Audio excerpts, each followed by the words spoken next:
Hi all, ಇದು ಬಂದು ಧರ್ಮಸ್ಥಳಕ್ಕೆ ಹೋಗ್ತಾರೋ ಲಾಗು. ಸರಿ, ಬೆಳಗ್ಗೆನೇ ಎದ್ಬಿಟ್ಟು ಸ್ನಾನ ಎಲ್ಲ ಮಾಡಿಬಿಟ್ಟು ದೇವ್ರ ಮನೆ ಕ್ಲೀನ್ ಮಾಡ್ಕೊಳ್ಳೋಣ ಅಂತ ಪೂಜೆ ಸಾಮಾನೆಲ್ಲ ವಾಶ್ ಮಾಡಿ ಬಿಸಿಲಲ್ಲಿ ಒಣಗಕ್ಕೆ ಇಟ್ಟಿದ್ದೀನಿ. ನೆಕ್ಸ್ಟ್ ಬಂದು ಬಟ್ಟೆಗಳನ್ನೆಲ್ಲ ಮತ್ತು ಏನೇನು ಥಿಂಗ್ಸ್ ಬೇಕು ಮಕ್ಕಳಿಗೆಲ್ಲ ಟ್ರಾವೆಲ್ ಲಾಂಗ್ ಇದೆಲ್ಲ, ಸೊ ಏನೇನು ಥಿಂಗ್ಸ್ ಬೇಕೋ ಅದನ್ನೆಲ್ಲ ಎತ್ತಿಟ್ಕೊಂಡೆ. ದೇವ್ರ ಪೂಜೆ ಎಲ್ಲ ಮುಗಿಸ್ಬಿಟ್ಟು ಇವಾಗ ಮೆಜೆಸ್ಟಿಕ್ ಬಸ್ ಬಂದಿದ್ದೀವಿ. ಬಸ್ ಸ್ಟ್ಯಾಂಡಿಗೆ ಬಂದಿದ್ದೀವಿ. ಬಸ್ಗೋಸ್ಕರ ವೆಯ್ಟಿಂಗು. ಆಲ್ರೆಡಿ ಬುಕ್ಕಿಂಗ್ ಮಾಡ್ಕೊಂಡಿದ್ವಿ, 10 ಇದ್ದಿದ್ದು.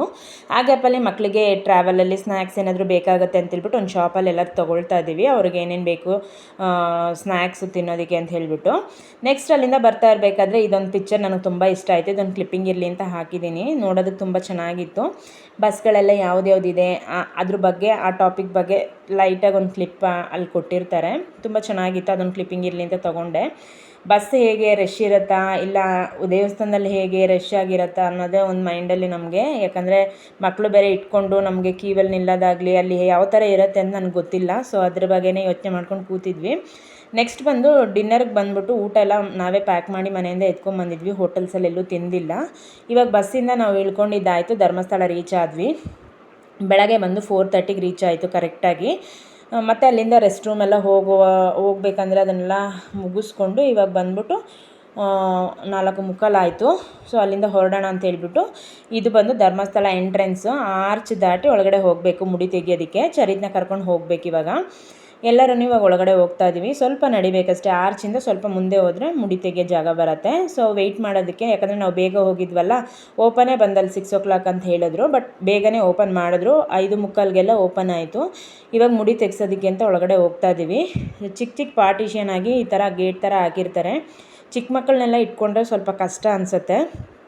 ತುಂಬ ಲೈನ್ಸ್ ದಾಟಿ ಹೋಗಬೇಕು. ಅವರೊಂದು ಟೋಕನ್ ಕೊಟ್ಟಿರ್ತಾರೆ. ಆ ಟೋಕನ್ ಪ್ರಕಾರನೇ ಮುಡಿ ತೆಗಿಯೋದು. ಆ ಟೋಕನಲ್ಲಿ ಏನು ನಂಬರ್ ಇರುತ್ತೆ ಅಲ್ಲೋಗಿ ನಿಂತ್ಕೋಬೇಕು. ಮತ್ತು ಅವರೇ ಕರೀತಾರೆ. ಮುಡಿ ತೆಗೆಸ್ಕೊಂಡು ನಾವು ಹೋಗ್ಬೋದು. ಇದು ಮುಡಿ ತೆಗಿಯೋ ಹತ್ರ ಎಲ್ಲ ಫೋಟೋಸ್ ಅಲೌಡ್ ಇಲ್ಲ. ಬಟ್ ನಾನೊಂದು ಕ್ಲಿಪ್ ತೊಗೊಂಡಿದ್ದೀನಿ. ಅಲ್ಲಿಂದ ಬಂದು ಮುಡಿ ಎಲ್ಲ ತೆಗೆಸ್ಕೊಂಡು ಬಂದು ಇವಾಗ ಹೊಳೆಗೆ ಹೋಗ್ತಾ ಇದ್ದೀವಿ. ನಾವು ಯಾವ ರೂಮ್ನು ಬುಕ್ ಮಾಡಿಲ್ಲ, ಯಾಕಂದರೆ ನಮಗೆ ಟೈಮ್ ಇರಲಿಲ್ಲ. ಸೊ ಅದರಿಂದ ನಾವು ಯಾವ ರೂಮನ್ನು ಬುಕ್ ಮಾಡಿಲ್ಲ. ನಾವು ಹೋಗಿದ್ದಕ್ಕೂ ಮಾಡ್ಕೊಂಡಿರೋ ಕೆಲಸಕ್ಕೂ ಎಲ್ಲ ಕರೆಕ್ಟಾಗಿತ್ತು. ಸೊ ಅದರಿಂದ ರೂಮ್ ಬುಕ್ಕಿಂಗ್ ಏನೂ ಮಾಡಿರಲಿಲ್ಲ. ಡೈರೆಕ್ಟಾಗಿ ಇವಾಗ ಮುಡಿ ತೆಗೆಸ್ಕೊಂಡು ಹೊಳೆಗೆ ಹೋದ್ವಿ ಸ್ನಾನಕ್ಕೆ ಅಂತ ಹೇಳ್ಬಿಟ್ಟು. ಮಕ್ಕಳೆಲ್ಲ ತುಂಬ ಎಂಜಾಯ್ ಮಾಡಿದ್ರು. ಇದೇ ರೂಮಲ್ಲಾದರೆ ಈ ಥರ ಎಂಜಾಯ್ ಮಾಡೋಕ್ಕಾಗಲ್ಲ. ಹೊಳೆನಲ್ಲಿ ತುಂಬ ಚೆನ್ನಾಗಿ ಆಡಿಕೊಂಡು ಚೆನ್ನಾಗಿ ಎಂಜಾಯ್ ಮಾಡಿದ್ರು. ಅಷ್ಟೊತ್ತಿಗೆ 7 o'clock ಮೇಲೇ ದಾಟ್ಬಿಟ್ಟಿತ್ತು. ಹೊಟ್ಟೆ ಬೇರೆ ಹಸಿತಾ ಇತ್ತು. ನೈಟ್ ಬೇರೆ ಬೇಗ ತಿಂದ್ಬಿಟ್ಟಿದ್ವಿಲ್ಲ. ಸೊ ಅದರಿಂದ ಹೋಟೆಲಲ್ಲೆಲ್ಲ ನಾವು ಟಿಫನ್ ಎಲ್ಲ ಮುಗಿಸ್ಕೊಂಡು ಲಗೇಜ್ ಎಲ್ಲ ನಮ್ಮದು ಲಗೇಜ್ ರೂಮಲ್ಲಿ ಇಟ್ಬಿಟ್ಟು ಇವಾಗ ದರ್ಶನಕ್ಕೆ ನಿಂತಿದ್ದೀವಿ. ಇವತ್ತು ಅಷ್ಟೇನು ಕ್ಯೂ ಇಲ್ಲ ಅಂತ ಹೇಳಿದ್ರು. ನಾವು ಸ್ಪೆಷಲ್ ದರ್ಶನ ತಗೊಳ್ಳೋಣ ಅಂತ ಹೇಳಿದ್ರೆ ಇವತ್ತೇನು ಕ್ಯೂ ಇಲ್ಲ, ಅಷ್ಟೇನು ಜನ ಇಲ್ಲ, ನೀವು ನಾರ್ಮಲ್ಲಲ್ಲೇ ಹೋಗ್ಬೋದು ಅಂತ ಹೇಳಿದ್ರು. ತುಂಬ ಚೆನ್ನಾಗಿ ದರ್ಶನ ಆಯಿತು. ಬೇಗನೆ ಆಯಿತು. 3:15 ದರ್ಶನ ಮುಗಿಸ್ಕೊಂಡು ಊಟಕ್ಕೆ ಬಂದುಬಿಟ್ವಿ. 11:45 ನಮ್ಗೆ ದರ್ಶನ ಆಗೋಯಿತು. ಇವಾಗ ಲಂಚಿಗೆ ಬಂದಿದ್ದೀವಿ. ದೇವ್ರ ಪ್ರಸಾದ, ಸ್ವಾಮಿ ಪ್ರಸಾದ ಸಿಗೋದೇ ಒಂದು ಅದೃಷ್ಟ ಅಲ್ವಾ. ದೇವಸ್ಥಾನಕ್ಕೆ ಬಂದರೆ ಪ್ರಸಾದನ ಮಿಸ್ ಮಾಡಬಾರ್ದು. ಸೊ ಅದರಿಂದ ಇವಾಗ ಪ್ರಸಾದಕ್ಕೆ ಬಂದಿದ್ದೀವಿ. ಪ್ರಸಾದದಲ್ಲಿ ಬಂದ್ಬಿಟ್ಟು ಗೋಧಿ ಪಾಯಸ ಮತ್ತು ಬೀಟ್ರೂಟು ಪಲ್ಯ ಥರ, ಮತ್ತು ರೈಸು, ರಸಮ್ಮು, ಸಾಂಬಾರು, ಮಜ್ಜಿಗೆ. ದೇವ್ರ ಪ್ರಸಾದ ಇನ್ನೇನು ಬೇಕಲ್ವಾ, ಅದು ಸಿಗೋದೇ ಎಷ್ಟು ಪುಣ್ಯ. ಸೊ ಅದರಿಂದ ಸ್ವಾಮಿ ನಿಮ್ಗೆಲ್ಲರಿಗೂ ಒಳ್ಳೇದು ಮಾಡಲಿ ಅಂತ ನಾನು ಕೇಳ್ಕೊಳ್ತೀನಿ.